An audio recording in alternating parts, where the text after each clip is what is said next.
Hai GRT Fellows, kembali lagi bersama kami GRT Media, memaknai fakta di balik unik peristiwa. By the way, gue mau nanya deh, Syabu kalau dikonsumsi 2 kali jadi halal nggak? Kan jadinya sabu-sabu. Iya.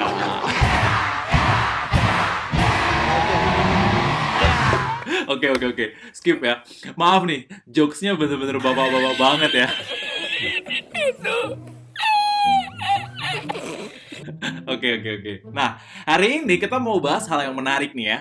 Kalian tahu nggak, ada beberapa pola berulang yang buat artis memilih sabu jadi solusi instan. Dan kalian kepo nggak kalau penelitian menunjukkan bahwa ada kemiripan antara struktur otak pecandu narkoba dengan struktur otak penderita Alzheimer. Mau tahu penjelasannya? Yuk simak video ini sampai akhir. Jadi transaksi dan penggunaan sabu sangat melonjak di masa pandemi ini. Dulu, Bareskrim Polri sempat mengungkapkan bahwa berdasarkan data statistik internal mereka di tahun 2019, tepat sebelum terjadinya pandemi, peredaran sabu di Indonesia sekitar 2,7 ton. Wow, wow, wow, wow, banyak banget ya. Lalu di tahun 2020, angkanya naik 119% jadi 5,91 ton. Luar biasa. Dan ternyata baru 6 bulan kita lewati tahun 2021, peredaran sabu meningkat tajam menjadi 6,64 ton. Wow, tren ini kata para ahli akan terus meningkat sampai waktu yang nggak ditentukan. Dan ini baru data sabu loh ya. Gue belum ngomongin ganja, kokain, ekstasi, dan krocok-krocoknya. Kita juga pasti masih ingat ya, ketika masyarakat sempat kaget dengan kasus Kak Nia Ramadhani dan Mas Ardi Bakri yang terbukti menggunakan sabu. Kak Nia bilang bahwa dia udah sekitar 5 bulan terakhir konsumsi sabu. Dia juga bilang bahwa stres kerja dan kondisi pandemi. Oke, jadi faktor yang buat dia ngelakuin itu tuh karena stres kerja guys ya. Sebenarnya ini bukan kasus pertama artis yang terbukti menggunakan narkoba ya. Kita sebut aja inisialnya ada Mbak N, Sri Mulat itu loh, tahu kan? Om RM, dan Bunda RA. Nah, dengan adanya kasus-kasus serupa, yuk kita dalemin penyebabnya. Jadi sebenarnya gue ngeliat adanya kesamaan pola yang terjadi pada kasus narkoba dari kalangan public figure. Gue harap ini bisa bermanfaat buat munculin awareness buat kalangan para artis dan juga kita ya, rakyat-rakyat jelata inilah ya, oke? Nah, dorongan paling klasik buatnya Bu adalah stres. Di sini kita harus paham bahwa sumber stres itu ada 3 macam. Pertama, disebut dengan stressor life events, yaitu stressor yang berasal dari peristiwa krusial dalam kehidupan. Misalnya nih, kan sekarang lagi corona ya, membuat sebagian kita kehilangan rekan, sahabat, kekasih, bahkan orang tua kita. Duka itu tuh kayak menjadi tekanan psikis bagi banyak orang gitu ya. Nah, itu salah satunya. Kemudian yang kedua, disebut dengan daily hassles. Nah, daily hassles ini adalah stressor yang berasal dari permasalahan sehari-hari dengan intensitas tekanan rendah. Ya, ini berupa stressor-stressor kecil yang semua itu kita punya gitu. Misalnya, stres saat mengerjakan tugas kuliah, ya kan? Nih anak-anak mahasiswa nih ya biasanya. Stres saat mau presentasi di kantor. Bahkan jadi pemeran sinetron pun juga pasti stres kalau disuruh stripping hampir setiap hari, ya kan? Nah, mau ada corona atau enggak, daily hassles ini tuh udah pasti ada. Dan yang ketiga nih ya, dengan istilah chronic strain, yaitu stressor yang berasal dari suatu kondisi yang nimbulin tekanan tinggi secara konsisten. Contoh paling umumnya ya, berkurangnya pendapatan dan cuan selama pandemi. Kalau kita kaitin nih ke kondisi sebagian teman-teman artis, lo pasti tau lah ya bahwa basis dunia entertain mayoritas eksekusinya kan harus secara offline ya. Nah, jadi jelas bahwa sebagian mereka akan memiliki penurunan pendapatan yang konsisten selama setahun lebih ini. Meskipun gue nggak tahu ya, ini berlaku buat Kak Nia nggak ya kira-kira ya kan? Nah, kita ambil contoh yang lebih relate deh ya. Misalnya sebagian artis yang terbiasa keluar rumah, nongki-nongki cantik, liburan ke Bali atau ke luar negeri, refreshing ke mall, atau hirup udara segar di pantai. Tentunya mereka yang biasa merasa bebas gitu ya, jalan-jalan kemanapun gitu, kemudian mereka ngerasa tertekan karena adanya kebijakan lockdown dan PPKM. Ke mall nggak mungkin. ngopi juga nggak boleh, nonton bioskop apalagi. Mau gimana coba ya kan? Nah, sebenarnya itu nggak cuman artis sih, gue juga gitu, kalian-kalian juga iya kan bosen, sama. Nah, kalau kita sadar, kita kan punya hidup yang berbeda-beda ya. Orang yang outgoing dan sociable misalnya, pasti bakal lebih struggling dibanding orang-orang yang hobinya me time, rebahan di rumah aja, ya kan? Mereka seneng banget, rebah-rebahan terus gitu kan. Sedangkan yang sociable, dia bakal stres banget. Nah, dari sini kita harusnya udah mulai nemu arahnya nih, terutama di tengah badai COVID-19 ini. Ketika jenis stressor itu ngumpul jadi satu di waktu yang sama dan berdekatan. Bahkan juga bersamaan guys ya. Makanya cobaannya sekarang lebih berat. Jadi wajar kalau banyak orang yang cari pelarian untuk ngadepin stressor berat yang datangnya bertubi-tubi.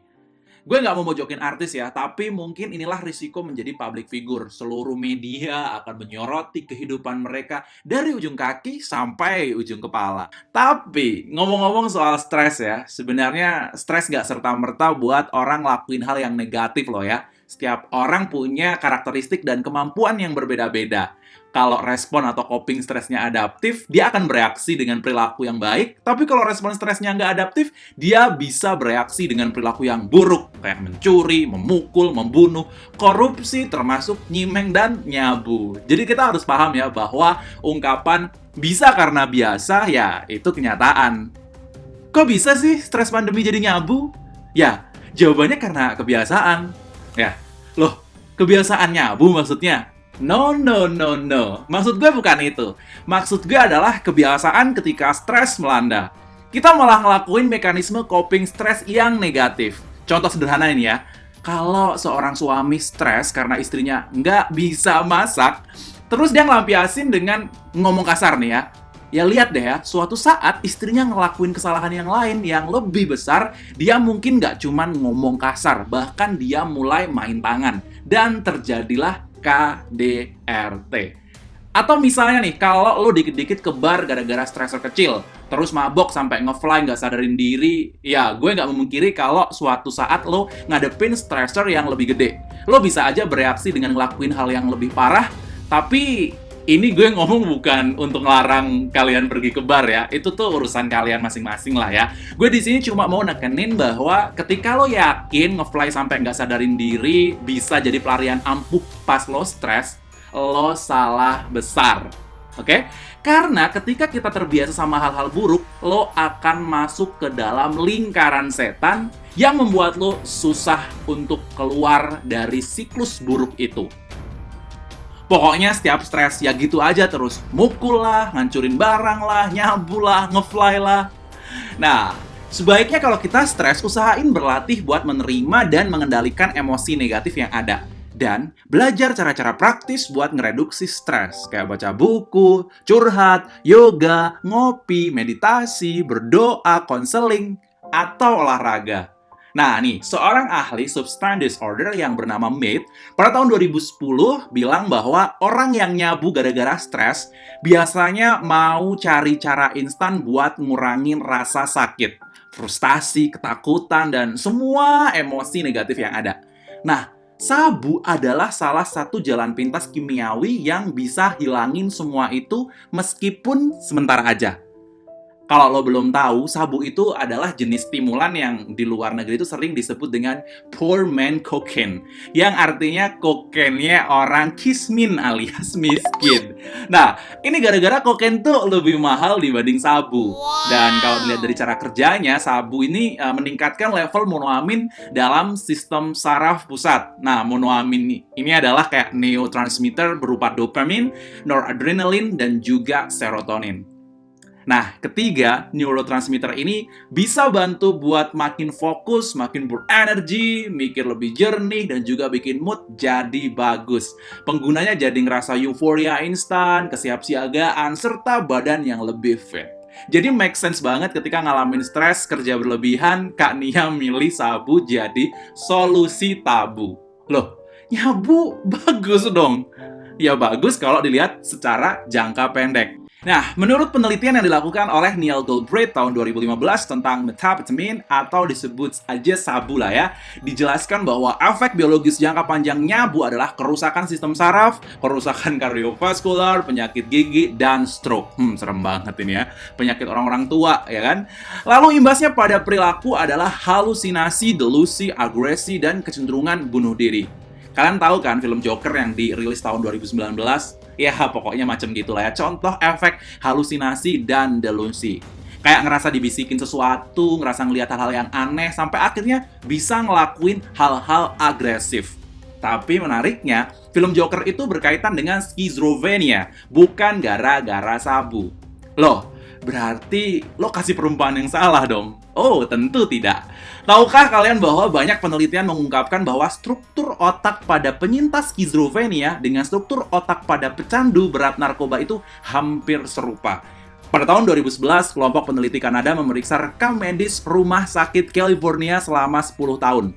Dan mereka nemuin bahwa pengguna sabu lebih beresiko terhadap skizofrenia dibanding pengguna narkoba jenis lain seperti kokain, alkohol, atau opioid. Nah, pengguna sabu memiliki kemungkinan 3 kali lebih besar untuk didiagnosis skizofrenia di kemudian hari. Nah, kalau gue baca nih di jurnalnya Neil Galbraith yang tadi, dikatakan bahwa efek candu sabu lebih cepat muncul daripada kokain. Jadinya, andaikan direhab pun pasti tantangannya bakal besar banget dan buat penyintas sabu ini gitu ya. Nah, gue pribadi seneng banget ya. Kenapa Kak Nia udah putuskan untuk rehab setelah 5 bulan konsumsi sabu? Gue nggak kebayang kalau Kak Nia baru ketahuan setelah setahun atau 2 tahun gitu.